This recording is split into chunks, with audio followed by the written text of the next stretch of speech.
ব্যৱস্থাৰে শিশু শ্ৰমিক ৰোধ কৰাৰ বাবে অসম সংখ্যালঘু সংগ্ৰাম পৰিষদৰ নগাঁও জিলা সমিতিৰ জুৰিয়া থানাৰ ভাৰপ্ৰাপ্ত বিষয়াক স্মাৰক পত্ৰ প্ৰদান। সংগ্ৰাম পৰিষদৰ অভিযোগ, নগাঁও জিলাৰ বিভিন্ন এলেকাৰ লগতে জুৰিয়া আৰক্ষী থানাৰ অন্তৰ্গত বিভিন্ন গাঁৱৰ পৰা 18 বছৰৰ তলৰ নাবালিকা ল'ৰাসকলে প্ৰতিদিনে শতাধিক ল'ৰা বাছ আস্থানৰ পৰা বহিৰাজ্যলৈ কৰ্মসূত্ৰে গৈ আছে। এই কিশোৰসকলৰ ব্যক্তিগত ID কাৰ্ড নকল কৰি এজেণ্টসকলৰ জৰিয়তে বয়স বঢ়াই বহিৰাজ্যলৈ পঠিওৱাৰ অভিযোগ সংগ্ৰাম পৰিষদৰ। বিগত সময়ছোৱাত অসম সংখ্যালঘু সংগ্ৰাম পৰিষদে শিশু শ্ৰমিক বন্ধ কৰাৰ বাবে বিভিন্ন ধৰণৰ অভিযান অব্যাহত ৰাখিছে। ইয়াৰ উপৰিও সমাজৰ অসামাজিক কাৰ্যকলাপ যেনে মদ, ভাং, জুৱা, ড্ৰাগছ, তীৰ, নাৰী নিৰ্যাতন, বাল্য বিবাহ ইত্যাদি কাৰ্যৰ বিৰুদ্ধে বিভিন্ন ধৰণৰ অভিযান অব্যাহত ৰাখিছে। যদিও সমাজৰ পৰা এইবোৰ অনৈতিক কাৰ্যবোৰ এতিয়াও সম্পূৰ্ণ শেষ হোৱা নাই, সেয়ে বৰ্তমান প্ৰতিদিনেই বহিৰাজ্যলৈ যোৱা শিশু শ্ৰমিক বন্ধৰ ক্ষেত্ৰত গুৰুত্ব প্ৰদান কৰিবলৈ দাবী জনায় সংগ্ৰাম পৰিষদে।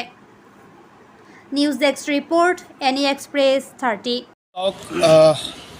যেহেতু আমি সদায় চৰকাৰে যিখিনি ভাল পদক্ষেপ গ্ৰহণ কৰে আমি তাক সঁহাৰি জনাওঁ আৰু বিশেষকৈ আমাৰ সংখ্যালঘু অধ্যুষিত অঞ্চলবোৰত বৰ্তমান শিশু শ্ৰমিকে ভৰি পৰিছে। আমি যদি চাবলৈ যাওঁ আমাৰ নিজ নিজ এলেকাতে যদি আমি চাওঁ যে তাত আপোনাৰ বিভিন্ন হোটেলবোৰত আমাৰ শিশু শ্ৰমিক আছে, য'ত তেওঁলোকক কোনো ধৰণৰ লিখা পঢ়াত কোনো সুৰক্ষা দিয়া নহয় আৰু তেওঁলোকক কোনো ধৰণৰ সা সুবিধা দিয়া নহয়। আৰু আমি চালোঁ যে ইতিমধ্যে বৰ্তমান আপোনাৰ শিশু শ্ৰমিকসকল সৰবৰাহ কৰিছে আপোনাৰ বহিৰাজ্যত আৰু জুৰিয়া অঞ্চলৰ বিভিন্ন বাছ ষ্টেণ্ডত যদি আপুনি গাড়ী ষ্টেণ্ডত যায় তাত চাবলৈ পাব যে এছাম এজেণ্টৰ জৰিয়তে আপোনাৰ ভোটাৰ ID হওক, আধাৰ কাৰ্ডেই হওক, এই বস্তুবোৰ যাৰ 15 বছৰ 16 বছৰ বয়স তেওঁলোকে এডিট কৰি পেলাই আপোনাৰ 100-150 টকা যিবিলাক বস্তু কাৰ্ডৰ দাম তাত তেওঁলোকে 1000 টকাত ক্ৰয় কৰি পেলাই এই সৰু সৰু কিশোৰবোৰক আপোনাৰ বহিৰাজ্যলৈ পঠিয়ায়। গতিকে আমি অসম সংখ্যালঘু সংগ্ৰাম পৰিষদে চালোঁ, আমি পূৰ্বৰ পৰাই আমাৰ সমাজৰ আহুৱা কাম যিখিনি আছে আহুৱা কামৰ বিৰুদ্ধে আমি কৰিছোঁ। শিশু শ্ৰমিকৰ বিৰুদ্ধে আমি সৰব ভূমিকা পালন কৰিছিলোঁ। ড্ৰাগছ, মদ, ভাং, জুৱা, নাৰী নিৰ্যাতন, বাল্য বিবাহৰ বিৰুদ্ধে আমি সৰব ভূমিকা পালন কৰিছিলোঁ। কিন্তু বৰ্তমান ট্ৰেণ্ডত আছে যে আমি জুৰিয়া বজাৰত আমি কেইবাটা বাছ ষ্টেণ্ড দেখিলোঁ আৰু তাত গাড়ী ষ্টেণ্ডবোৰত এই ল'ৰাবোৰক প্ৰতিদিনেই আপোনাৰ 50ৰ পৰা 100জন ল'ৰা বহিৰাজ্যলৈ কাম কৰিবলৈ যায়। আমি খুবেই আচৰিত পাইছোঁ। আমাৰ এই ল'ৰাখিনিৰ ভৱিষ্যত কি হ'ব? তেওঁলোকৰ আজি যদি লিখা পঢ়া কৰিব নোৱাৰে, আজিৰ যুগত কোনো এজন ব্যক্তিয়ে যদি শিক্ষাৰ পোহৰ নাপায়, ইয়াতকৈ আৰু লজ্জাজনক কথা একোৱে হ'ব নোৱাৰে।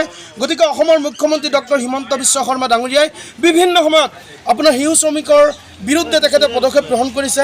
যে চৰকাৰে যিটো পদক্ষেপ গ্ৰহণ কৰিছে সঁচাকৈ আমি অসম সংখ্যালঘু সংগ্ৰাম পৰিষদে শলাগ লৈছোঁ। আৰু আজি যদি আমি এইবোৰৰ বিৰুদ্ধে যদি আমি সৰব নহওঁ আৰু এইবোৰ বস্তু যদি চৰকাৰ আৰু প্ৰশাসনক আমি নিজে ধৰাই নিদিওঁ, তেনেহ'লে আমি দেখিলোঁ যে উঠি অহা প্ৰজন্ম এই উঠি অহা প্ৰজন্ম কেতিয়াও শিক্ষিত হ'ব নোৱাৰিব। গতিকে আজি আমি অসম সংখ্যালঘু সংগ্ৰাম পৰিষদ নগাঁও জিলা সমিতিৰ এটি সজাতি দলে আজি নগাঁও জুৰিয়া থানাৰ ভাৰপ্ৰাপ্ত আৰক্ষী বিষয়াক আজি লগ কৰি পেলাই আমি এখন স্মাৰক পত্ৰ প্ৰদান কৰিছোঁ। তেখেতে আমাক যথেষ্ট আশ্বাস দিছে আৰু কৈছে য'ত হয় এই মানুহখিনিক আৰু যিসকল এজেণ্টৰ জৰিয়তে আপোনাৰ আধাৰ কাৰ্ড, ভোটাৰ ID এইবোৰ এডিট কৰি পেলাই যিটো আপোনাৰ কলা ব্যৱসায় আৰম্ভ কৰিছে গোটেইখিনি বন্ধ হ'ব। আৰু আমি অসম সংখ্যালঘু সংগ্ৰাম পৰিষদৰ তৰফৰ পৰা আমি এটাই দাবী জনাইছোঁ, শিশু শ্ৰমিক অসমৰ মাজত থাকিব নোৱাৰিব। আৰু যিবোৰ হোটেলৰ মাজত আমি দেখা পাওঁ 15-16 বছৰৰ ল'ৰাবোৰক তাত শিক্ষাৰ কোনো ধৰণৰ পোহৰ নাপায়, তাত গৈ পেলাই শিশু শ্ৰমিক হৈ থাকে, কাম কৰি পেলাই তেওঁলোক জীৱন নিৰ্বাহ কৰি আছে। আগন্তুক দিনত আমাৰ উঠি অহা প্ৰজন্মৰ ভৱিষ্যত অন্ধকাৰ। তাৰ কাৰণে আমি সংগ্ৰাম পৰিষদে আমি যিকোনো মুহূৰ্তত পদক্ষেপ গ্ৰহণ কৰিবলৈ আমি বাধ্য পৰিম।